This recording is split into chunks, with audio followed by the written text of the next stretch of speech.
Hello brother, मैं आपका बड़ा भाई मिस्टर राजकिशोर कुमार।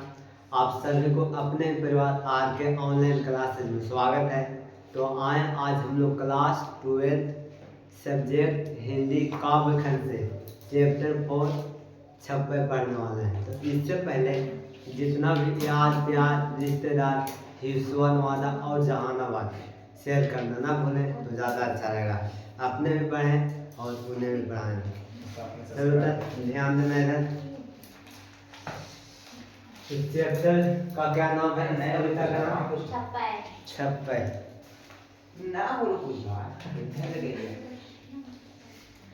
कहाँ हुआ तुम लोग के हंसलो? चलो देखना तो इधर। कविता क्या नाम है? छप्पे। अगर छप्पे की बात करेंगे कवि, क्या बात करेंगे?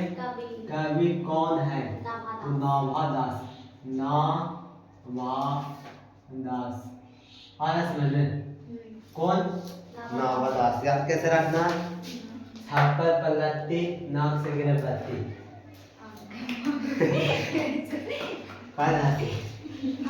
छप्पर का मतलब क्या हो गया? छप्पर। और नाक का मतलब?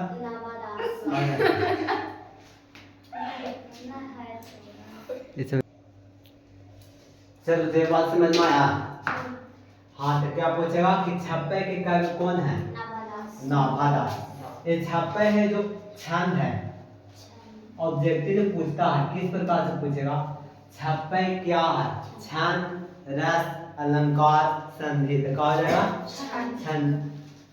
ये अगर बात करेंगे कितने पंक्ति का छंद है तो 6 पंक्ति का। कितने पंक्ति का? 6 पंक्ति, यानी कि 6 लाइन का है। किस प्रकार से पूछेगा कि छप्पे कितने पंक्ति का छंद है? तो क्या बोलेंगे? 6 पंक्ति। इसमें 2 कवि के बारे में बताया गया है, एक सूरदास और दूसरा तुलसीदास। दोनों में 6 लाइन है और 6 लाइन में दोनों को बताया गया है। 6 लाइन में किसके बारे में बताया गया? कबीर। और 6 लाइन में किसके बारे में बताया गया? तुलसी बोलते थे, सूरदास। सूरदास यानी पूरा बात करेंगे तो 12 लाइन है। कितने पंक्ति है? 12। हाँ तो 6 पंक्ति में जो बताया गया किसके बारे में? कबीर के बारे में, यानी कबीर दास। और 6 पंक्ति में किसके बारे में? सूरदास। इसमें ऑब्जेक्टिव किस प्रकार से पूछेगा कि छप्पे में किन 2 कवियों के बारे में चर्चा किया गया है? तो क्या बोलेंगे? कबीर और सूर। इसको याद कैसे रखना है? सुख याद रखना है। कौन से कवि के बारे में आया? तो सुख। सू से क्या हो गया? सूरदास। सू से क्या हो जाएगा? सूरदास। और का से? कबीरदास। कबीरदास। ये बात समझ में आया? लेकिन कंफ्यूज में रहता है यहाँ पर। कैसे कंफ्यूज में रहता है? वो सोचता है कि सूरदास की बात हुआ है कि तुलसीदास की बात हुआ है। तो इसको याद कैसे रखना है? सुख। सू से क्या हो गया? सूरदास। और का से? कबीरदास। हाँ इसमें कौन से कवि को बात आया है? सुख। सुख का मतलब सूरदास और कबीरदास के बारे में बताया गया है। कोई दिक्कत? यह है क्या? छंद। कितने पंक्ति का? 6 पंक्ति का। कवि कौन? नाभादास। इनके बारे में बताया गया जन्म 1570 में अनुमानतः, यानी कि लगभग में। जन्म की बात करेंगे तो क्या हो जाएगा? 1570। हाँ जन्म 1570 अनुमानतः, यानी कि लगभग में। अगर निधन की बात करेंगे तो लगभग में 1600, यानी अज्ञात, पूर्ण रूप से नहीं दिया गया। निधन का 1600 में। किसी को दिक्कत? जन्म का 1570 और निधन की बात करेंगे तो 1600। जन्म स्थान के बारे में यहाँ से नहीं पूछा जाता, लेकिन एक चीज पूछता अस्थायी निवास। तो तुम लोग याद रखना, अस्थायी निवास वृंदावन में रहा। कहाँ रहा अस्थायी निवास? हाँ अस्थायी निवास कहाँ? वृंदावन। अस्थायी निवास मतलब हम बता दिए पहले ही, जन्म स्थान और अस्थायी निवास दोनों में अंतर होता है। आगे पूछेगा इनके अभिरुचि कौन कौन चीज में था? तो इसमें अभी तक पूछा नहीं गया, लेकिन देख लेना। लोक भ्रमण यानी कि घूमने में बहुत मन लगता था सुन के। और भागवत भक्ति यानी कि कोई चीज का भक्ति करना भगवान के ज्यादा अच्छा लगता है। किनको? नाभादास। इनके दीक्षा गुरु स्वामी अग्रदास। दीक्षा गुरु कौन थे? स्वामी अग्रदास। हाँ, दीक्षा गुरु। दीक्षा गुरु कौन? स्वामी अग्रदास। और अगर बात करेंगे इनको शॉर्ट में नाम तो क्या दिया गया है? अग्रणी। अग्रणी। किसी को दिखा पूछेगा कि दीक्षा गुरु कौन? स्वामी अग्रदास। आगे देखना इनके कृतियां। हाँ, इनकी कृतियां में बात करता है। भक्तमाल अष्टयाम पूछेगा, अष्टयाम किनकी कृतियां हैं? नाभादास। अगर अष्टयाम की बात करेंगे ना, नाभादास। कृति दो याद रखना, प्रीति नहीं प्रीति। प्रीति सोच रहे कि मेरा नाम आ रहा है। कृति में क्या बात करेंगे? अष्टयाम। और एक क्या है? भक्तमाल। भक्तमाल। दूसरा क्या याद रखना? अष्टयाम। हाँ, अष्टयाम। किसी को दिक्कत है तक? किस प्रकार से पूछेगा कि भक्तमाल किनकी रचना है तो किनकी कृतियां? नाभादास। अष्टयाम की बात करें ना, नाभादास। किसी को दिक्कत है यहाँ तक? नहीं। अष्टयाम जो लिया गया है रामचरितमानस की दोहा चौपाई से लिया गया है। किससे लिया गया है? रामचरितमानस की दोहा चौपाई से लिया गया है। और जो छप्पे है वो भक्तमाल से लिया गया है। छप्पे किससे लिया गया है? भक्तमाल से। पूछेगा ऑब्जेक्टिव में कि छप्पे कहाँ से लिया गया है तो किससे लिया गया? तो क्या बोलेंगे? भक्तमाल। किसी को दिक्कत नहीं। एक याद रखने यहाँ से कि ये तुलसीदास के समकालीन थे। किनके समकालीन थे? तुलसीदास। समकालीन का मतलब क्या होता? उन्हीं के समय के थे। जैसे तुम लोग अगर पढ़ा तो बाद में पता चलेगा कि हमारे समय के उस समय था, यानी कि सब क्लासमेट थे हम लोग। ऐसा होता है कि ना? तो जिस समय तुलसीदास थे उस समय के कौन थे? नाभादास। तो पूछेगा नाभादास किसके समकालीन थे? तुलसीदास के। नीचे लिखेंगे तो जनाएगा यहाँ तक समकालीन। किनके समकालीन थे? तुलसीदास। अगर बात करेंगे किस काल के? कौन? नाभादास। किस काल के थे? तो भक्त काल यानी भक्ति काल। भक्ति काल के समकालीन थे। इसको थोड़ा सा उतारो तो उसके बाद देखते हैं थोड़ा आगे।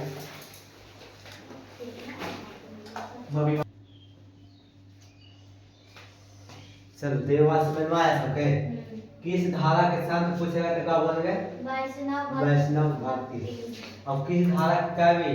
तो सद्गुणोपासक राम भक्ति। कोई दिक्कत? गीता के रचयिता कौन है? कबीरदास। चलो तब शुरू करते हैं कविता।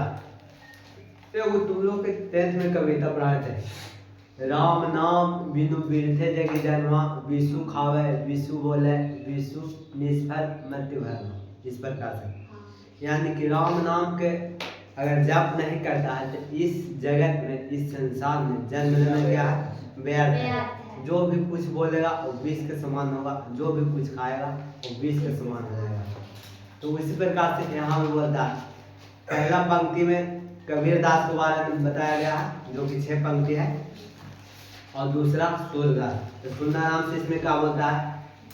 भक्ति विमुख जे धर्म सो सब अधर्म करि गाए, योग यज्ञ व्रत दान भजन विनु तुक्ष दिखाए।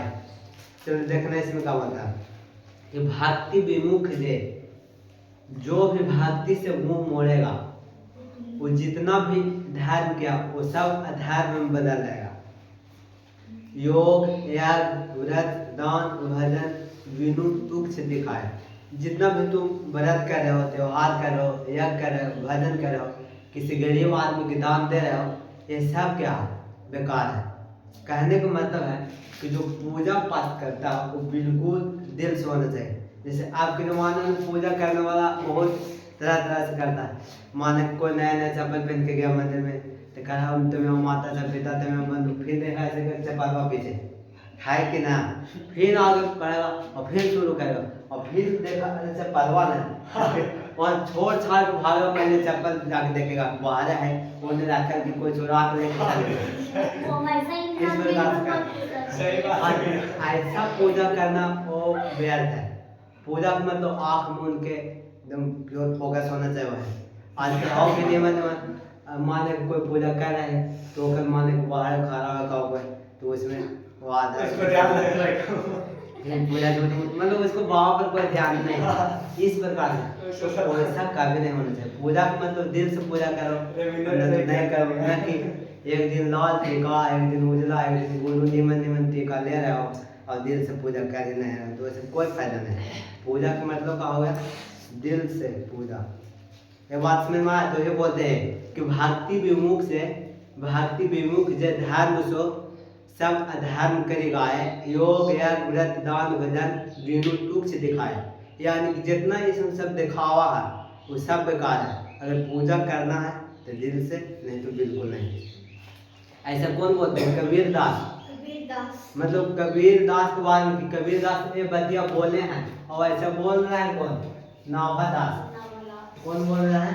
नावदास नाभा दास। नाभा दास का कहना है ना कि ये बात जो बोला गया है ना वो कबीर दास बोले हैं। तो कबीर दास जो बात बोले हैं उनके बारे में बताया गया है। किनके द्वारा? नाभा दास के द्वारा।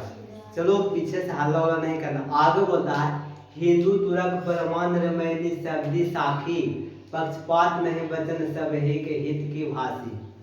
जो कबीर दास है वो हिंदू मुसलमान इस सभी को एक समान समझते हैं, किसी को भी पक्षपात नहीं करते थे। आज के ज़माने में क्या होता है कि हिंदू है एगो मुस्लिम है तो पहले से पता नहीं कि मुस्लिम है तो पूरा अच्छा से उसके साथ दोस्ती ने मारा, और जैसे पता चला कि मुसलमान है तो तुरंत भेदभाव शुरू हो जाता है।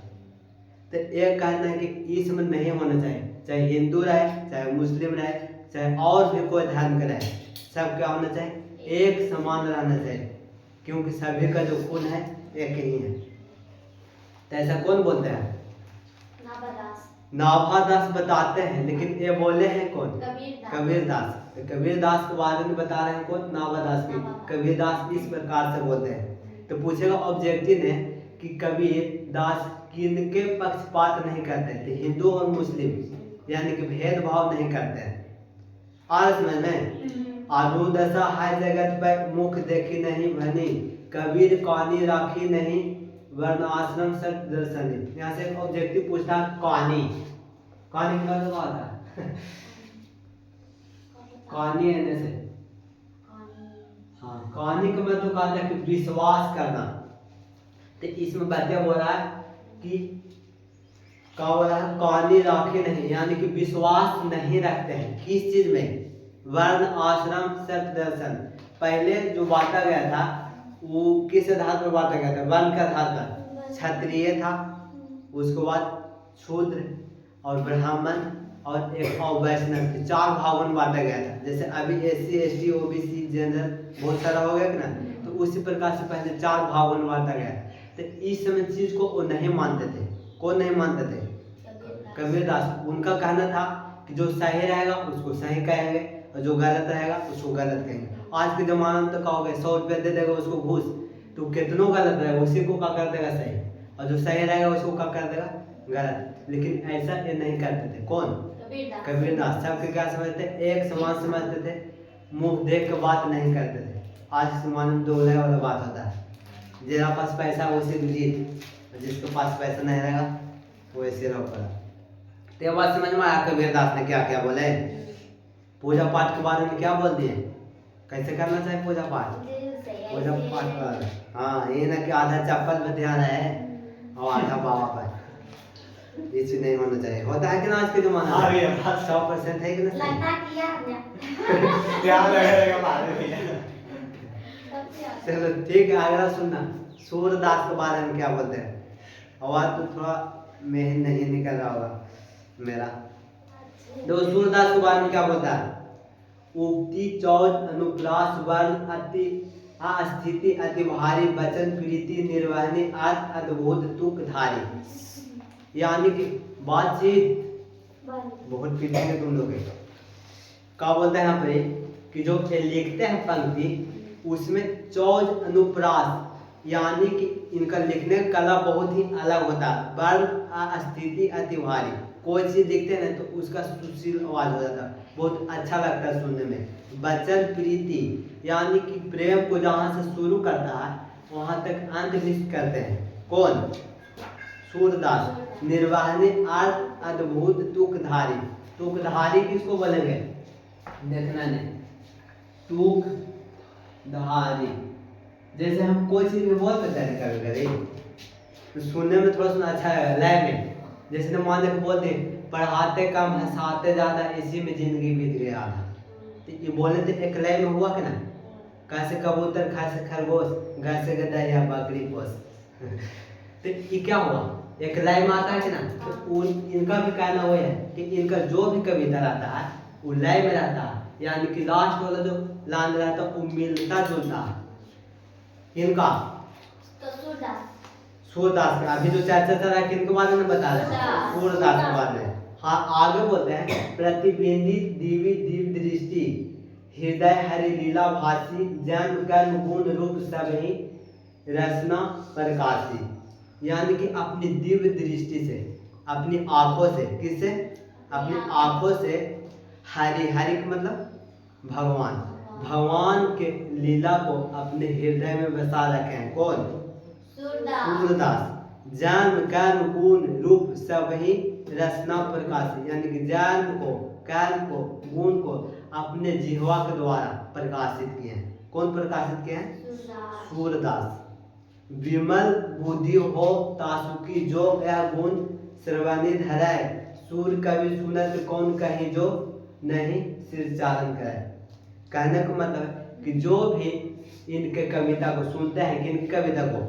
सूरदास की कविता को सुनते हैं, उनका मन क्या हो जाता है? मोहित हो जाता है, वो अंदर से नाचने लगते हैं, सिर पूरा हिलने लगता है। जैसे क्या होता है माना कि डीजे लड़का डीजे पर नाच रहा तो लड़की क्या करेगी? गाने में झिकचुक झिकचुक करते रहेगी। इस प्रकार एक बार हम गए थे बजाने के लिए, लेकिन हम बजा रहे थे सब यहाँ पर, मतलब जहाँ पर बजाने हुआ है डांस, तो वो लड़की छोटी को वो पूरा आगना में ढाल के हिलाई ना हम लोग देखे थे ना हंसने, और उसको देख फिर हम रोक देते, हम लोग के देखे ना फिर भाग गई यार तो वही हम बोलते हैं कि कुछ कुछ ऐसा चीज होता है कि भले ही सबके सामने नहीं नचेगा, लेकिन अंदर से मन क्या लगता है जरा थोड़ा सा डांस कर लेते हैं तो अंदर में ढिचक ढिचक करते रहता है। तो वही बोलते हैं इनका ऐसा पंक्ति है, ऐसा लाइन है कि सुनने के बाद क्या लगेगा?